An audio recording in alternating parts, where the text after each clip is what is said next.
Hello everyone, very welcome to step up academy, जहां पर हमारा मोटो है कि learn today and lead tomorrow. आज पढ़ाई कर लो और कल लीड करो इस पूरे वर्ल्ड को, ठीक है। बट उसके लिए जो बात बोल के रखी गई थी कि आज पढ़ाई कर लो, तो चलो फटाफट से पढ़ाई करना स्टार्ट करते हैं, जो कि आज हमारा टॉपिक होने वाला है मोलालिटी। मेरा भी इंट्रोडक्शन दे दूं, अगर तुम लोग पहली बार ये वीडियो देख रहे हो तो मेरा नाम है राहुल गुरुंग और केमिस्ट्री का आज एक बहुत ही इंपॉर्टेंट टॉपिक हम लोग पढ़ने वाले हैं, जो कि होने वाला है मोलैलिटी, ठीक है। अच्छा, ऐसी बात नहीं कि मैं तोतला हूं तो मोलैरिटी को मोलैलिटी करके बोल रहा हूं। मेरा जो भी है भाई, बोलना वगैरह सब बढ़िया है, कोई ऐसी दिक्कत वाली बात नहीं है। टर्म ही डिफरेंट होती है, मोलैरिटी अलग होता है एंड मोलैलिटी अलग होता है, ठीक है।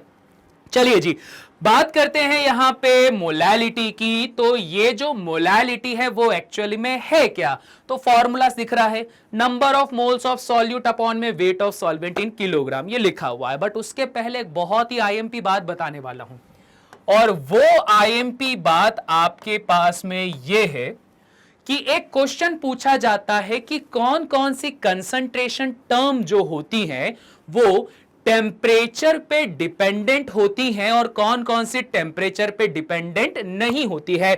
मतलब temperature dependent and temperature independent के बारे में। तो ध्यान रखना, जो मोलैलिटी होता है वो टेम्परेचर इंडिपेंडेंट होता है, ठीक है जी। ये बात का कृपया ध्यान रखा जाए कि जो मोलैलिटी होता है वो टेम्परेचर इंडिपेंडेंट होता है। और अगर मोलैलिटी टेम्परेचर इंडिपेंडेंट होता है तो इसका सीधा सा मतलब यहां पर यह निकल कर आता है कि सॉल्यूशन का टेम्परेचर कम या ज्यादा करने पर भी मोलैलिटी के रिजल्ट पे कोई फर्क नहीं पड़ेगा, ठीक है। अब वो क्यों नहीं पड़ेगा, वो सारा इस फॉर्मूले के अंदर लिखा हुआ है। अब देखो जरा, फटाफट से देख लेते हैं। फॉर्मूला क्या है? Number of moles of solute upon में weight of solvent in kilogram. अब एक चीज का जरा यहां ध्यान रखा जाए, इसको भी जरा मैं इरेज कर देता हूं। मोलैलिटी में थोड़ा सा ध्यान रखना, मोलैलिटी जो होता है स्मॉल एम के द्वारा रिप्रेजेंट की जाती है, ऐसा ऐसा ऐसा, ठीक है। जबकि मोलैरिटी कैपिटल एम के द्वारा रिप्रेजेंट की जाती है। कई बार थोड़ा साइन में भी दिक्कत हो जाता है, कभी नहीं ट्रेस कर पा रहे हैं, बट हम लोगों को पता होना चाहिए स्मॉल एम किसको रिप्रेजेंट करता है, मोलैलिटी को रिप्रेजेंट करता है।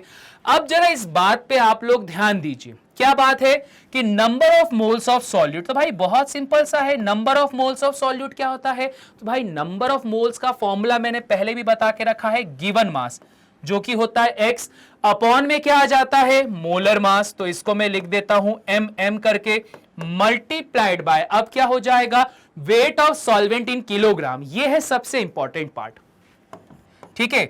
यहां पे ये दे के रखा हुआ है आपके पास में 1, और ये ध्यान रखना वेट ऑफ सॉल्वेंट है, ठीक है।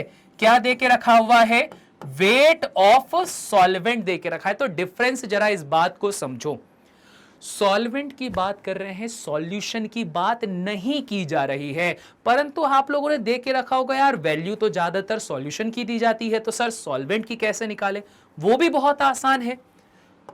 आपके पास में अगर वेट ऑफ सॉल्यूट प्रेजेंट है, ये तो देखो है ही ना, वेट ऑफ सॉल्यूट प्रेजेंट है, गिवन मास वही तो सॉल्यूट का मास। तो आपको करना क्या है कि यहां पे हम लोगों को पता है कि जो सॉल्यूशन होता है वो दो चीजों से मिलकर बना हुआ है, एक तो होता है सॉल्यूट और एक होता है सॉल्वेंट।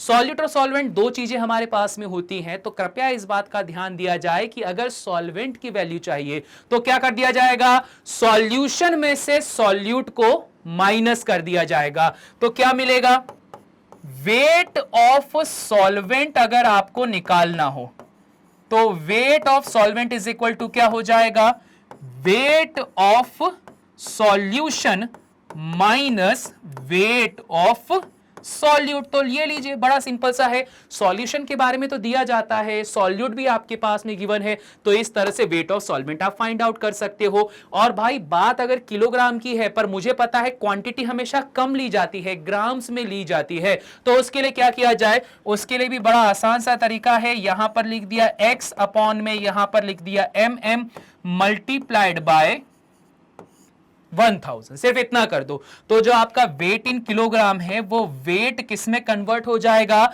वेट ऑफ सॉल्वेंट हमारे पास में, अरे रे रे रे ये तो सब बिगड़ गया, वेट ऑफ सॉल्वेंट जो है वो कन्वर्ट हो जाएगा ग्राम्स में। ठीक है जी, क्लियर हो गई बात? इजी इजी सा था। तो बस इतना सा काम करना है। अगर आपने इतना सा कर लिया तो ये लीजिए मोलैलिटी भी आपके पास में आ गई। क्लियर हो गई बात? इजी है मोलैलिटी का कॉन्सेप्ट। तो बस इसमें क्या करना, अब अगर ये मोलैलिटी का कॉन्सेप्ट समझ में आ गया और इसके अलावा भी कुछ अगर आप लोगों के पास में डाउट्स है, कोई क्वेरीज वगैरह है, तो भाई पूरा का पूरा वीडियो के अंदर कमेंट बॉक्स ओपन है, जहां पर आप बता सकते हो कि सर हमें इस बारे में डाउट आ रहा है, तो आप बताओ, उसका जवाब हम देंगे, हम उस पर डेडिकेटेड वीडियो भी बना देंगे। ठीक है जी, क्लियर हो गई बात? और अगर ये क्लियर हो गया है तो जल्दी से वीडियो को लाइक करो, चैनल को सब्सक्राइब करो, साथ ही साथ में वीडियो को शेयर भी कर दो। इसके अलावा भी अगर आप हम लोगों से और जुड़ना चाहते हैं तो हमारी वेबसाइट www.stepupacademy.ind.in पर आप कर सकते हैं विजिट, और आप देखोगे भाई हम लोग कितने सारी चीजें पढ़ा रहे हैं।